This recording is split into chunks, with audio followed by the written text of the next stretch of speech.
প্রতিবেশী দেশ এখনো পর্যন্ত জ্বলছে, প্রতিবেশী দেশে এখনো পর্যন্ত অরাজকতা তুঙ্গে। প্রতিবেশী দেশ আসলে নরক গুলজারের জায়গা হয়ে গেছে।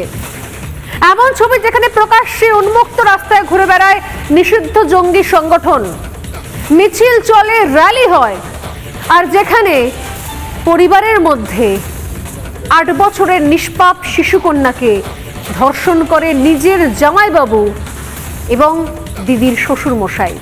বাপ ছেলে মিলে এক 8 বছরের বাচ্চাকে ধর্ষণ করে তাকে মৃত্যুর মুখে ঠেলে দেয়।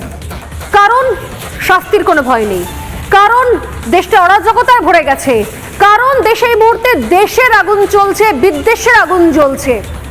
তাই যা ইচ্ছে তাই করা যায়, কোনো প্রশাসন নেই, কোনো পুলিশ নেই। গোটা বাংলাদেশ জুড়ে যা চলছে তাতে সত্যি সত্যি মনে হচ্ছে এই মুহূর্তে নরক দেশ হয়ে রয়েছে কোথাও বাংলাদেশ। এর শেষ কোথায় জানা নেই।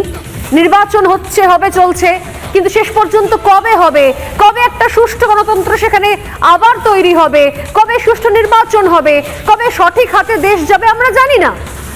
কিন্তু নিঃসন্দেহে প্রতিবেশী দেশে যদি নরক গুলজার চলে আমাদের খবর করতে হবে, কারণ বিশ্বের কাছে এই দেশের ছবিটা তুলে ধরার দায় আমাদেরও রয়েছে।